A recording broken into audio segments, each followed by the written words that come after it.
Ini dia keunikan dari tipe Alpha XL7. Tarararang.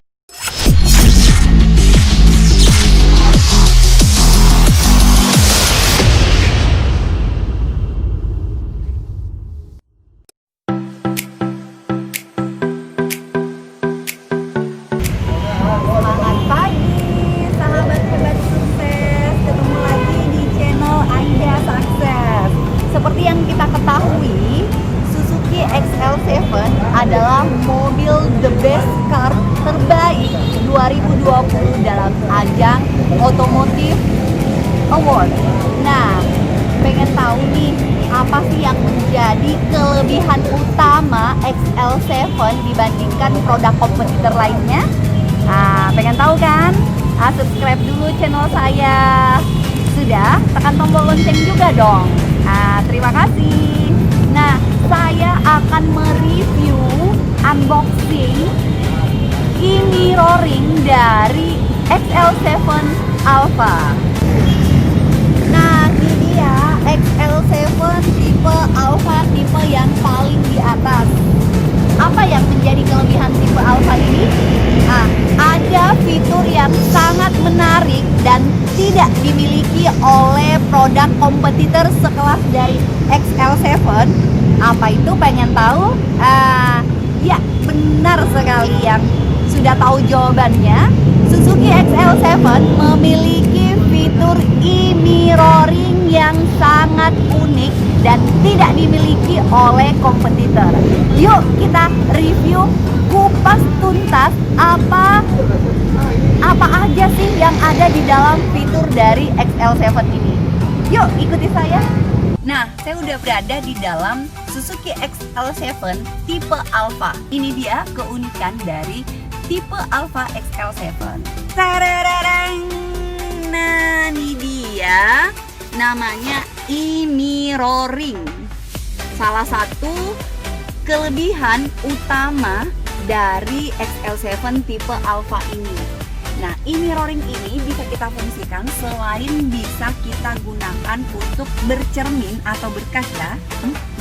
Nah, bisa juga e-mirroring ini dapat merekam posisi bagian depan dan belakang. Nah, di sini nih ada memory cardnya sebesar 16 GB. Tapi ini boleh di-upgrade juga. Jadi kan udah ditutup ya, jadi tergaransi guys. Nah, itu bisa di-update 30 sampai 64 GB terserah. Nah, yuk kita ngelihat apa sih yang menjadi kelebihan dari e-mirroring ini. Kita nyalain dulu ya. Ini boleh di starter, boleh juga enggak. Dia akan menyala dengan sendirinya.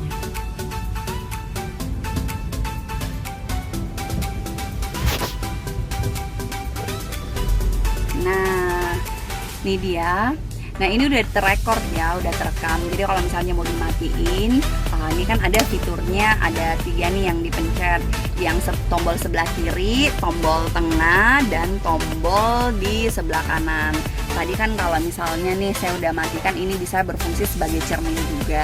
Nah, cara menyalakannya, tekan yang tombol tengah. Nah, nih dia udah dapat merekam. Kalau mau matiin bisa dipencet yang sebelah kirinya. Ini kan udah mati, tapi nggak apa-apa lah, kita record.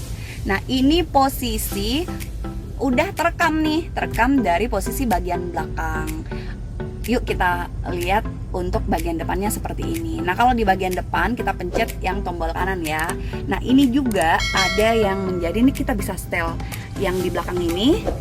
Nah, ini yang di belakang kita bisa setel atas bawah, ini sesuai dengan pengaturan keinginan konsumen. Nah, boleh lihat nih, contohin ya. Nih kayak gini kan. Oke. Nih bisa diputar juga. Oke. Apa yang menjadi kelebihan dari e-mirroring ini? Kita buka satu persatu. Nih saya pencet, saya pencet tadi kan ini udah, lalu saya matiin. Nah, nih fitur setting pengaturannya. Ini ada memainkan kembali, ada pengaturan waktu, ada pengaturan suara, bahasa, di sensor, pengaturan sudut pandang, pengaturan mode malam, dan pengaturan pencerahan. Ada juga memformat kartunya, pengaturan standar juga, dan informasi versi. Yuk kita kupas satu persatu. Kalau mau back, tekan yang tombol paling ujungnya kiri. Nah, yuk kita tekan. Kalau mau memainkan kembali nih, kita pencet yang tengah. Oke. Di dalam fitur memainkan kembali apa aja? Nah, di sini kan ada dua, ada fitur darurat, di mana kita dapat membuka kondisi rekaman pada saat yang baru saja terjadi. Jadi kalau misalnya terjadi tabrakan, ini kan kita bisa buka dari sini. Nah, kita pilihlah kejadiannya. Ini kan bisa jadi kalau mobil intens nih sering dipakai, untuk kapasitas 16 GB ini kurang lebih 3 hari lah ya. Jadi dia akan menimpa kembali video-video yang sebelumnya. Nah, kalau kita misalnya mau putar nih seperti ini perjalanan yang pernah dijalankan oleh XL7 Alfa putih ini. Nah, kalau misalnya pengen dihapus tuh ya, nah pencetnya yang aja, tekannya ini. Nah, ini ada film darurat. Jadi ini ada beberapa banyak rekaman yang telah terekam baik dari depan dan belakang. Salah satunya ini ya. Coba kita putar. Nah, ini kita lihat kan dari posisi bagian belakangnya. Terus kita selanjutnya back ya, tekan lama. Oke. Setelah itu pengelolaan film kita coba pencet. Nah, di dalamnya itu misalnya nih ya, posisi bagian belakang, saya mau hapus nih. Ini ada tombol hapusnya. Ditekan iya, nah udah terhapus. Nah, gini ya cara hapusnya. Kita back lagi. Selanjutnya kita pindah, tekan lama ya. Kita pindah ke fitur pengaturan waktu.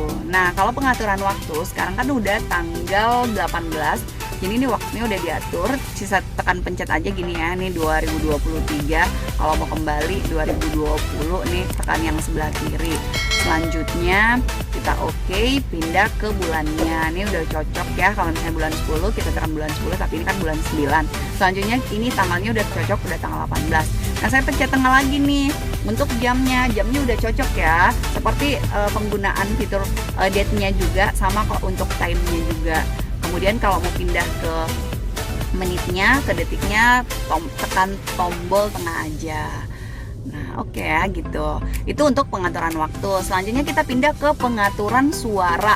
Pengaturan suara itu kalau misalnya nih terjadi, misalnya nih kita udah ngomong nih tadi, itu suaranya kita bisa redupin, tapi alangkah baiknya kalau kita nyalain. Jadi kalau kondisi suasana yang terjadi, itu bisa terekam di dalam apa yang terjadi gitu ya. Selanjutnya kita pindah ke pengaturan bahasa. Jadi kalian bisa pilih bahasa Indonesia, Mandarin atau Inggris. Nah, pencet aja yang kalian mau. Tapi kita gunain fitur bahasa bahasa Indonesia aja. Lalu kita pindah ke G-sensor. Jadi di G-sensor ini ada dimatiin tinggi, rendah, dan sedang. Jadi maksudnya seperti ini. Jadi dia akan menangkap secara otomatis gambar layar apakah perlu secara horizontal atau secara vertikal ya, seperti itu. Jadi ini direndahin aja. Oke. Ini oke udah rendah. Setelah sensor tadi, ini ada pengaturan sudut pandang. Yuk kita pencet. Nah, untuk kamera bagian depan itu maksudnya depan di kita ya. Jadi posisi yang direkam adalah bagian belakangnya. Jadi inget ya, dari depan ini kalau misalnya kita pencet depan, jadi yang kelihatan itu yang di belakang. Nah, kalau misalnya kita dari belakang, yang kelihatan itu dari depan. Jadi dia berdasarkan ini ya, bukan depan kita, enggak, depan nih kan kameranya di depan kan. Nah, untuk posisi. Nah, kurang lebih kayak gitu ya. Oke. Nah, tadi reviewnya gini. Untuk kamera belakang kan itu di belakang ya. Jadi kameranya di bagian depan. Nah, kita bisa atur posisinya seperti ini, mau turun, mau tinggi. Nah, normalnya sih netralnya di tengah Selanjutnya kita okekan, pencet tengah, lalu kita pindah ke kamera depan, tapi munculnya di layar itu posisi bagian belakang. Nah, ini kita bisa atur seperti ini. Oke. Lalu kita balikinnya normal seperti ini. Kalau mau ke bawah-bawah juga nggak apa-apa. Itu menyesuaikan sih, tergantung dari sahabat hebat sukses nyetelnya. Oke, nah itu tadi pengaturan sudut pandang. Selanjutnya kita pindah ke pengaturan mode malam. Jadi ini dia akan menyesuaikan kameranya, menyesuaikan lightnya, pengaturannya ya, posisi pada saat jam 6 sampai ke jam 6 selanjutnya. Jadi untuk keterangan pencahayaannya itu dia akan menyesuaikan seperti itu. Nah, lalu ini kita pengaturan pencerahan, ada pencerahan otomatis, ada mode siang, lalu pindah juga ke mode malam. Nah, ini kalian bisa, tapi biasanya sih otomatis saja, dia menyesuaikan dengan sendirinya. Oke, nih kita hidupin ya, nggak dimatiin. Nah, pencet tengah lagi. Oke, ini dia ada pengaturan setelah tadi yang kita lihat ya. Wait. Setelah pengaturan pencerahan, ada pengaturan menformat kartu. Jadi kalau kalian yesin ini, rekaman yang ada di dalam kartu itu dari awal hingga akhir udah nggak ada ya guys. Oke?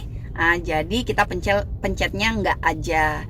Terus kita pindah lagi nih ke fitur pengaturan standar. Jadi apa yang tadinya udah disetel, dia akan kembali pada posisi standar seperti awalnya gitu ya. Oke, selanjutnya kita pindah lagi ke informasi versi. Jadi nih e-mirroringnya ini udah versi V1009. Jadi nggak menutup kemungkinan dari PTSIS akan konfirmasi buat yang memiliki XL7 Alpha untuk mengupdate versi terbaru dari e-mirroring ini. Bisa jadi nantinya akan ada V1010 atau V1011, kita nggak tahu. Tapi untuk pengaturan informasi versinya ada V1009. Oke. Nah, udah deh habis tuh tadi review dari e-mirroring. Nah, semoga ini akan menjadi informasi yang sangat bermanfaat bagi yang sudah memiliki XL7 tapi nggak tahu gimana pengaturan fitur dari e-mirroring ini. Tadi udah saya jelasin. Dan bagi yang kepengen banget memiliki mobil XL7 sebagai mobil pribadi yang tentunya berbeda, ini dia. Fitur XL7 adalah fitur yang sangat unik dan pastinya bagi kalian akan sangat menyukai. Apalagi kalau kita udah test drive nih, wow, nyaman banget kita kendarainnya. Nah, cukup sekian informasi kupas tuntas e-mirroring dari XL7. Semoga ini bermanfaat. Sebarlah buat yang kepengen tahu apa kelebihan dari e-mirroring ini. Terima kasih ya. Wassalamualaikum. Bye.